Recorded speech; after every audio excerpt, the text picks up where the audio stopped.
اعوذ باللہ من الشیطان الرجیم بسم اللہ الرحمن الرحیم الحمدللہ رب العالمین والعاقبۃ للمتقین والصلاۃ والسلام علی سید الانبیاء والمرسلین وعلی آلہ وصحبہ اجمعین۔ ناظرین محترم السلام علیکم ورحمۃ اللہ وبرکاتہ۔ میں ہوں آپ کا میزبان محمد رئیس احمد اور پیش کیا جا رہا ہے پروگرام بزم عقیدت۔ اس پروگرام کے ساتھ ہم جمعۃ المبارک کو آپ کی خدمت میں حاضر ہوتے ہیں۔ مختلف موضوعات کو پروگرام کا حصہ بنایا جاتا ہے۔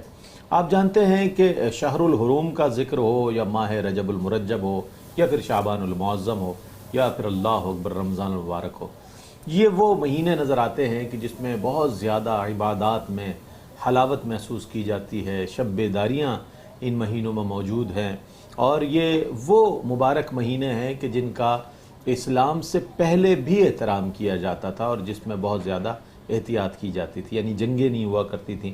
تو اس اعتبار سے چونکہ یہ ماہ شعبان المعظم میں اس وقت ہم موجود ہیں، تو ہم نے چاہا کہ اور اسی مہینے میں وہ شب برات بھی ہے، شب نجات بھی موجود ہے کہ جو نصف شعبان میں ہم جس کو گزارتے ہیں اور شب بیداری کرتے ہیں، نوافل پڑھتے ہیں اور دیگر ذکر و اذکار اور عبادات میں مشغول اور مصروف نظر آتے ہیں مسلمانان عالم۔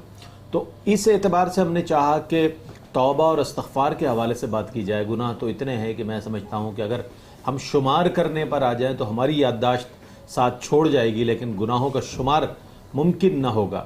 لیکن یہ مواقع اللہ رب کریم نے اس لیے ہمیں عطا فرمائے ہیں کہ ہم ایسے مواقعوں سے فائدہ اٹھائیں اور اس میں اللہ کی بارگاہ میں رو رو کر اپنی التجائیں پیش کریں۔ وہ بڑا غفور رحیم ہے۔ بلکہ یہ بھی کہنے والوں نے کہا کہ اگر گناہ جو ہیں سمندروں کے جھاگ کے برابر ہوں اور ایک بندہ عاصی، بندہ مومن گڑ گڑا کر ایک آنسو اشک ندامت اگر اللہ کی بارگاہ میں استغفار کے ساتھ پیش کرے گا تو اللہ اس بات پر بھی قادر ہے کہ ان تمام گناہوں کو معاف فرما دے۔ تو اس اعتبار سے آج ہم استغفار اور توبہ کے موضوع کے ساتھ آپ کی خدمت میں حاضر ہیں۔ ہمارے ساتھ موجود ہیں علامہ ناصر علی شاہ صاحب، ماشاءاللہ تشریف فرمائے۔ السلام علیکم ورحمۃ اللہ وبرکاتہ۔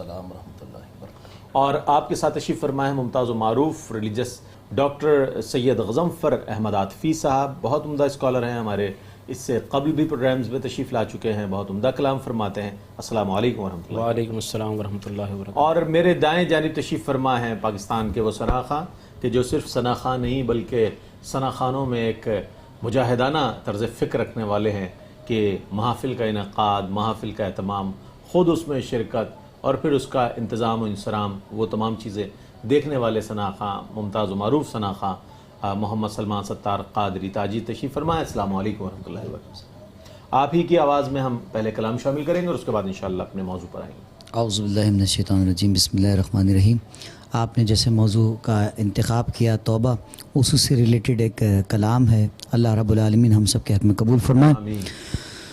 کب گناہوں سے کنارہ میں کروں گا یا رب، کب گناہوں سے کنارہ میں کروں گا یا رب، کب گناہوں سے کنارہ میں کروں گا یا رب، کب گناہوں سے کنارہ میں کروں گا یا رب،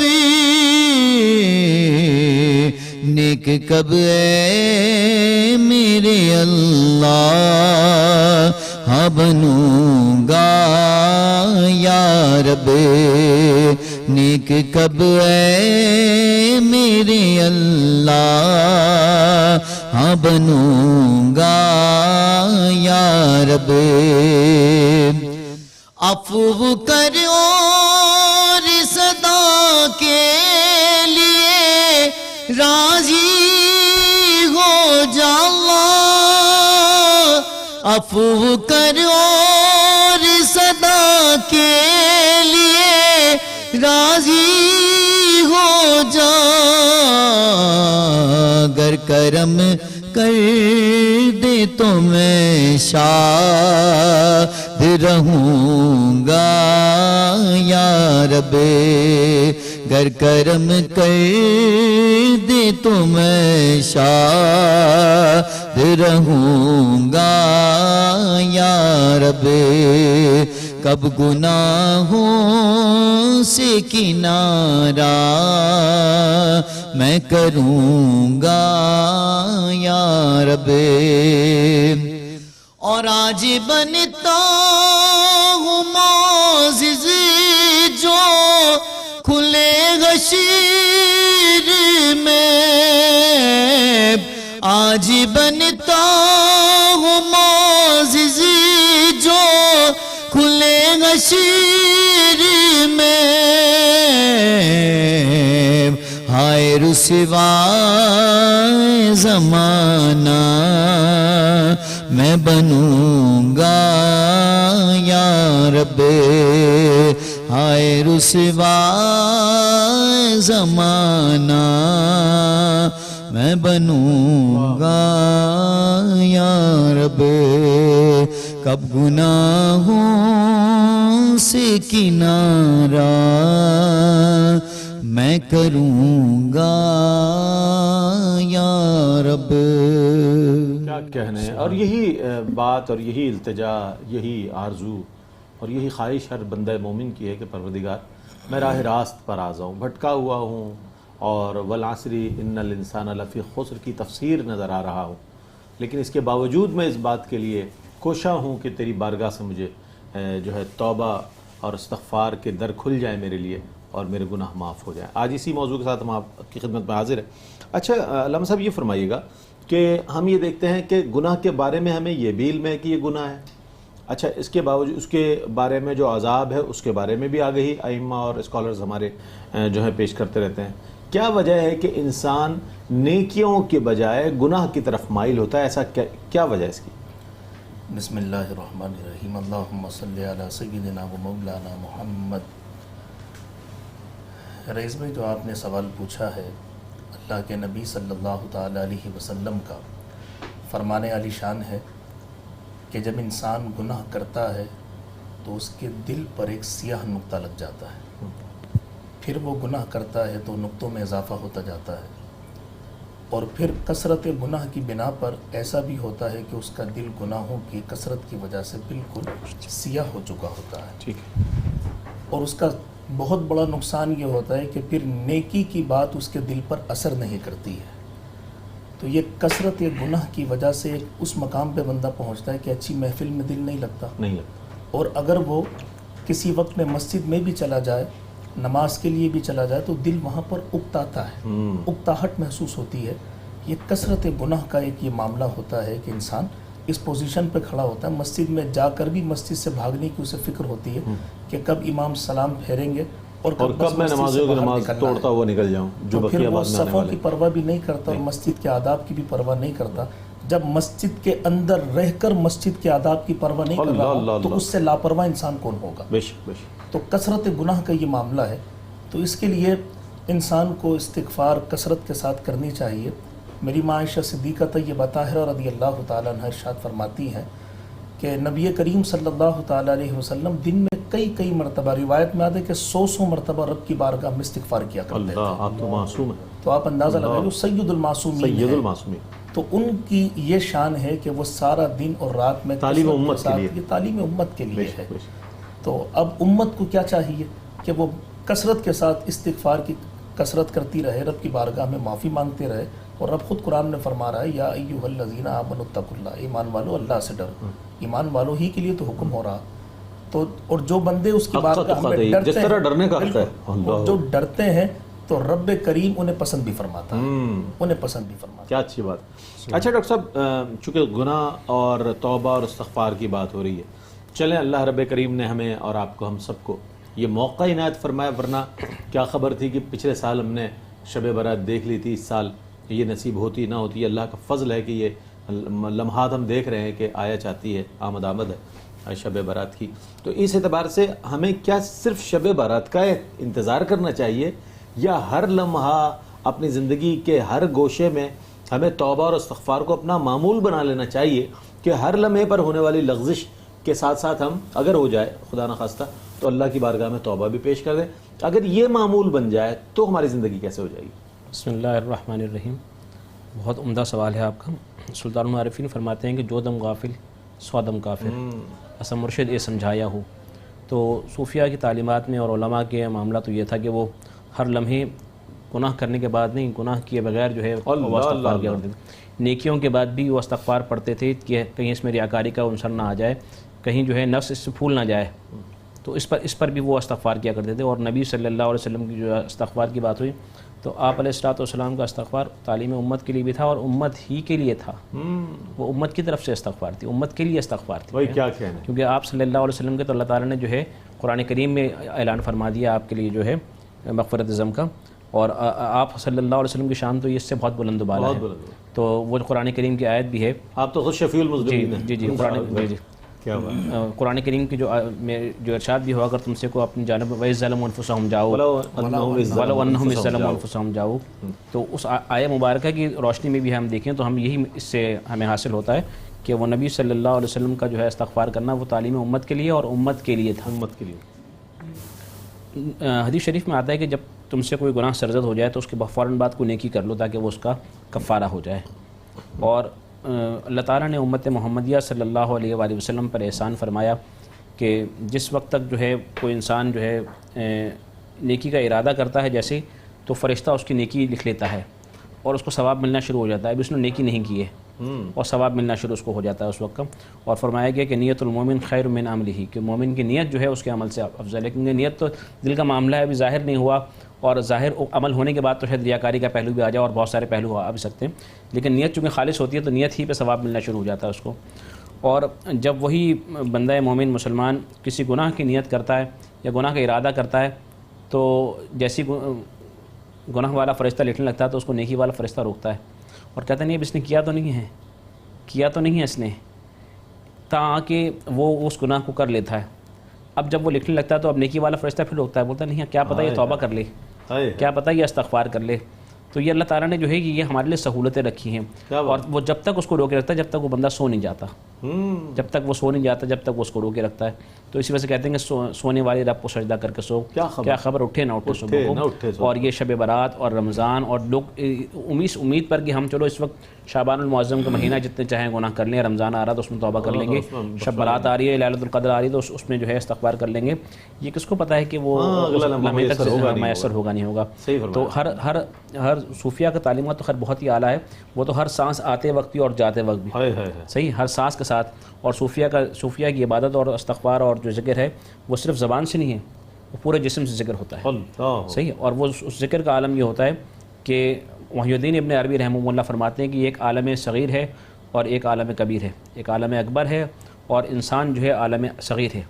جو کچھ اس عالم میں پھیلا ہوا ہے اور وہ اس انسان کے اندر سمٹ کے آ گیا ہے. ٹھیک ہے. تو جو پہاڑ ہیں، جو آبشاریں ہیں، جو سمندر ہیں، وہ سب اس کے اندر ہیں. بندہ مومن اپنے اندر محسوس کرتا ہے. تو اور جب سیدنا غوث اعظم فرماتے ہیں کہ میں مٹی کے ذرے ذرے کو جو ہے وہ جانتا ہوں، یہاں محسوس کرتا ہوں. تو جب ایک عارف اللہ کہتا ہے اور استغفار کہتا ہے تو وہ پوری کائنات کی طرف سے کہتا ہے. سبحان اللہ سبحان اللہ. تو ہم ان کے ایک مرتبہ ذکر کرنے کا اور ایک مرتبہ استغفار کرنے کا مطلب یہ ہوتا ہے کہ وہ بلین اور ٹریلینز مرتبہ جو ہے وہ ان کی استغفار ہو رہی ہے، جبکہ ہمارا یہ عالم نہیں. لیکن ہمیں اس کے باوجود بھی ہم غافل ہیں اس استغفار سے. اللہ تعالیٰ نے یہ ایک راستہ بنایا تاکہ مسلمانوں اور مومنوں کو جو ہے وہ عذاب سے بچایا جا سکے. بہت عمدہ ڈاکٹر صاحب ارشاد فرما رہے تھے اور اس پر مزید کلام کریں گے. ایک مختصر سا وقفہ ہے، وقفے کے بعد لوٹتے ہیں. مجھے امید ہے آپ کا اور ہمارا ساتھ.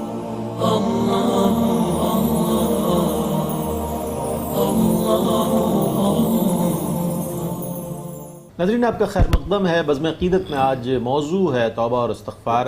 اس حوالے سے دونوں ہی مہمانان گرامی نے بہت عمدہ کلام فرمایا، بڑا جامع اور بہت مستند حوالوں کے ساتھ اپنے جوابات کو مکمل فرمایا. آج کہ انسان کا کہنا یہ ہے جناب، ہم جس سے بھی ملتے ہیں، ظاہر ہے ہم بھی لوگوں سے ملاقاتیں کرتے ہیں تو کہتے ہیں اب تو گناہ اتنے ہو گئے، اب تو پتہ نہیں توبہ کرتے ہوئے بھی شرمندگی ہوتی ہے کہ کس منہ سے توبہ کریں کہ اتنے گناہ ہو گئے. بے عملی کے ساتھ زندگی گزار دی، نمازیں نہیں پڑھی، زکوٰۃ نہیں دی، حج ادا نہیں کیا، اور کوئی عمل حسنہ تو ہمارے دنیا داری میں ہی ہم نے اپنی ساری زندگی گزار دی. لیکن شاید میں یہ سمجھتا ہوں کہ ان کی نظر آئے مبارکہ پر، اس آئے مبارکہ پر نہیں ہے کہ لا تقنطوا من رحمت اللہ، اللہ کی رحمت سے مایوس نہیں ہونا چاہیے. بندہ اپنی سوچ کے مطابق اللہ کو معاف کرنے والا سمجھتا ہے. اللہ کو اللہ ہے وہ، اور جس نے پیدا کیا ہے اس نے ہمیں جو ہے معافی اور توبہ کے راستے بھی دیے ہیں اگر ہم ان راستوں پر چلیں. تو میں یہ علامہ صاحب کی خدمت میں حاضر ہونے سے پہلے، چونکہ میں ثنا خواہ بھی موجود ہیں، ایک کلام شامل کریں گے. ایک بہت اہم سوال میرے ذہن میں موجود ہے، وہ دونوں میں مہمانان گرامی کی خدمت میں پیش کروں گا. نعت رسول مقبول صلی اللہ علیہ وآلہ وسلم پیش کریں گے جناب محمد سلمان ستار قادری. دلوں کو کاسا بنا کے مانگو، دلوں کو کاسا بنا کے مانگو، حضور دیں گے ضرور دیں گے، حضور دیں گے ضرور دیں گے. تم اپنا دام بچھا کے مانگو، تم اپنا دامن بچھا کے مانگو، حضور دیں گے ضرور دیں گے. تم اپنا دامن بچھا کے مانگو. کریم داتا رحیم آقا کے در پہ کوئی کمی نہیں ہے. کریم داتا رحیم آقا کے در پہ کوئی کمی نہیں ہے. گداؤں آنسو بہا کے مانگو، گداؤں آنسو بہا کے مانگو، حضور دیں گے ضرور دیں گے، حضور دیں گے ضرور دیں گے. تم اپنا دامن بچھا کے مانگو. جہاں سے مولا علی نے مانگا، جہاں سے ہر ایک ولی نے مانگا، جہاں سے مولا علی نے مانگا، جہاں سے ہر ایک ولی نے مانگا، انہی کی چوکھٹ پہ جا کے مانگو، انہی کی چوکھٹ پہ جا کے مانگو، حضور دیں گے ضرور دیں گے. تم اپنا دامن بچھا کے مانگو. مجھے یہ محسوس ہو رہا ہے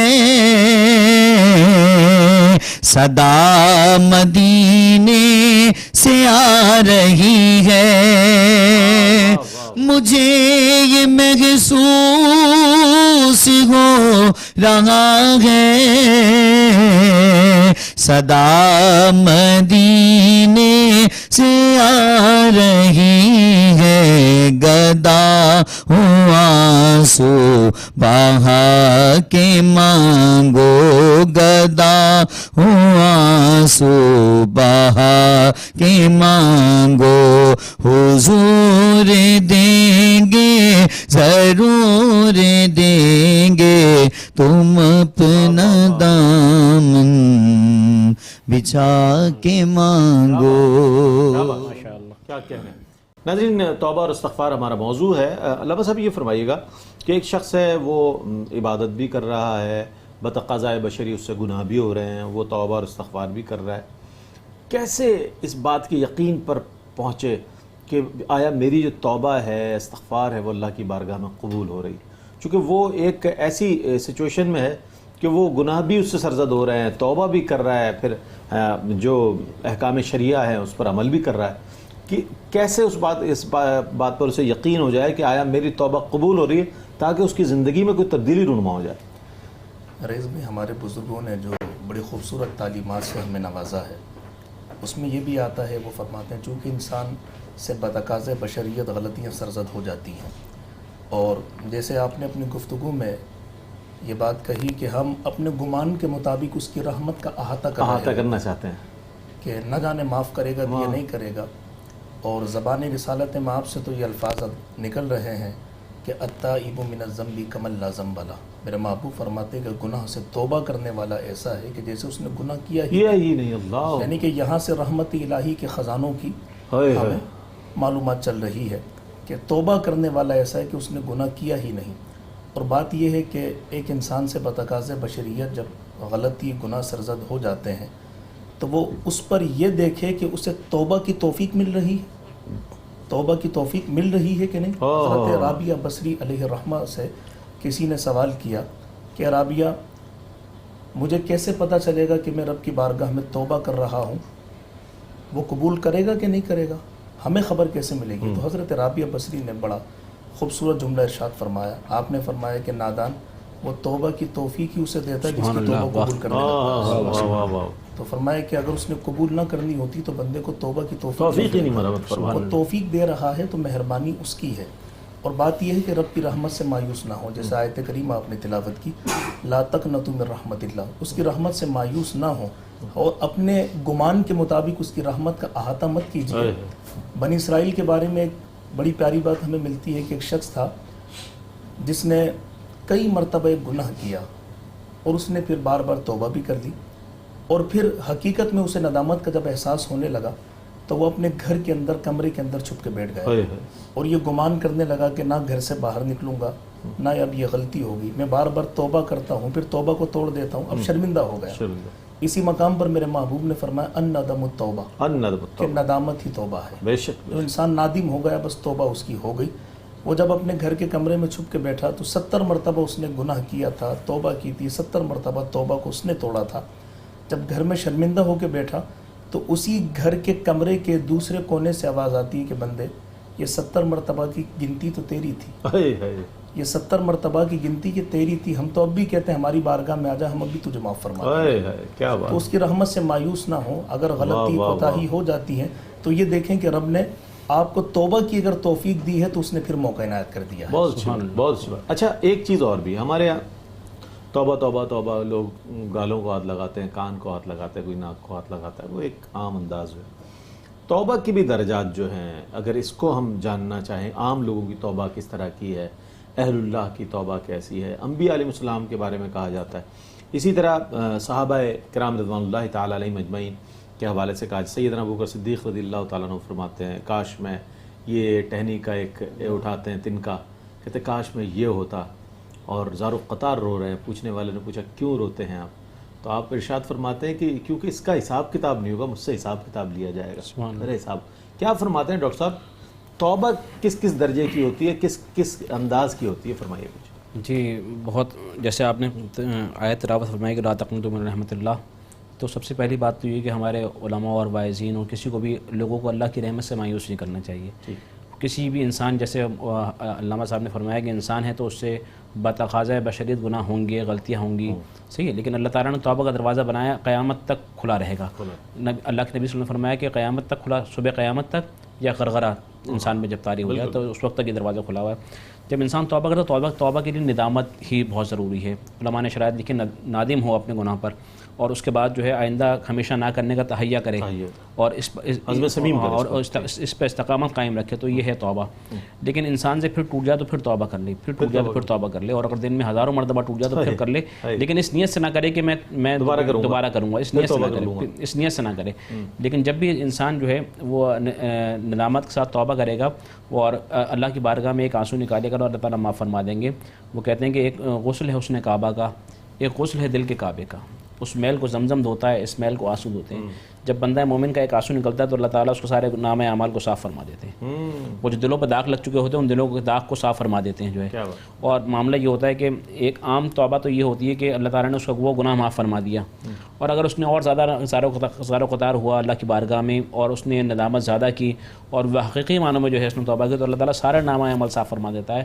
اور اگر اس نے واقعی اور اس سے زیادہ استقامت اختیار کی اور اس سے زیادہ اس نے وہ کیا تو قرآن کریم میں سورہ فرقان میں آتا ہے یبدل اللہ سیئاتہم حسنات.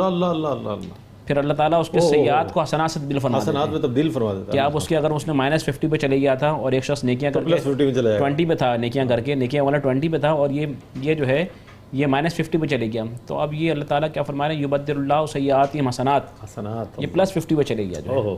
تو اسی وجہ سے صوفیہ کرام، علماء کرام اور سلف صالحین ان کا طریقہ یہ تھا کہ استغفار کرتے تھے. تو ڈاکٹر صاحب یہ توبۃ النصوحہ کا جو ذکر آیا تو کیا یہ وہی توبہ ہے کہ جو ہمارے بد اعمال ہیں وہ سیئات جو ہیں حسنات میں تبدیل ہو جائے؟ یہ یہ وہی توبہ جو اللہ تعالیٰ نے فرمایا کہ جنہوں نے توبہ کرنے کا ایسے کیا کہ وہ اس کے بعد ایمان لائے اور عمل صالح کیا، آمن و عملا صالحا، تو پھر وہ کیا ہے اور اس نے ایسی توبہ کر لی تو اس کی توبہ جو ہے توبۃ النصوحہ ہے. ٹھیک ہے، لیکن اگر وہ گناہ کی طرف دوبارہ مائل ہو گیا اور دوبارہ عادت اس نے بنا لی توبہ کرنے کو تو یہ اچھی بات نہیں ہے. لیکن پھر اگر کسی بندے سے جب بھی گناہ ہو جائے تو وہ کیا کرے، وہ توبہ کی طرف ضرور آ جائے. جیسے مفتی صاحب نے فرمایا کہ توبہ کی طرف واپس آ رہا ہے اس کا مطلب اللہ تعالیٰ اس سے راضی ہیں اور اس کو یہ موقع دے رہے ہیں. اللہ تعالیٰ اس کا مطلب اس سے چاہتے ہیں کہ جو ہے وہ دوبارہ ہوگا. اس طرح نماز کے بارے میں کسی نے پوچھا تو فرمایا کہ ایک نماز کے بعد اگر تمہیں دوسری نماز کو توفیق مل لی اس کا مطلب تمہاری پچھلی نماز قبول ہے اللہ کی بات. تو یہ اللہ تعالیٰ کا بہت بڑا احسان ہے کہ اللہ تعالیٰ نے شیطان کے مقابلے میں توبہ کو بنایا ہے. اصل میں چونکہ آپ نے پہلے جو سوال اس سے وقفے سے پہلے سوال کیا تھا انسان کیوں گناہ کی طرف لپکتا ہے، تو شیطان اس کو جو ہے ایک چیز کو اتنا ابھار کے دکھاتا ہے اور اس کے نفس کو ورغلاتا ہے. صحیح، اور نفس دھوکہ دیتا ہے اور شیطان جو ہے اس کو ورغلاتا ہے. وہ مبین ہے نا، کھلا دشمن ہے نا. تو یہ دو ہمارے گمان میں بھی شامل ہو جاتا ہے. ایک تو شیطان ہے اور دوسرا نفس ہے. تو وہ نفس پہ حملہ کرتا ہے اور نفس کو جو ہے اس چیز کی طرف مائل کر دیتا ہے. تو اسی وجہ سے جو ہے فرمایا کہ جنت تم سے 2 قدموں کے فاصلے پر ہے، پہلے کو اپنے نفس پہ رکھو اور دوسرے کو جنت میں داخل ہو جاؤ. کیا بات ہے، سبحان اللہ سبحان اللہ. بہت اچھے انداز میں ڈاکٹر صاحب نے اور علامہ صاحب نے ماشاءاللہ اپنے جوابات کو مکمل فرمایا. ایک مختصر سا وقفہ ہے، وقفے کے بعد لوٹتے ہیں. مجھے امید ہے آپ کا اور ہمارا.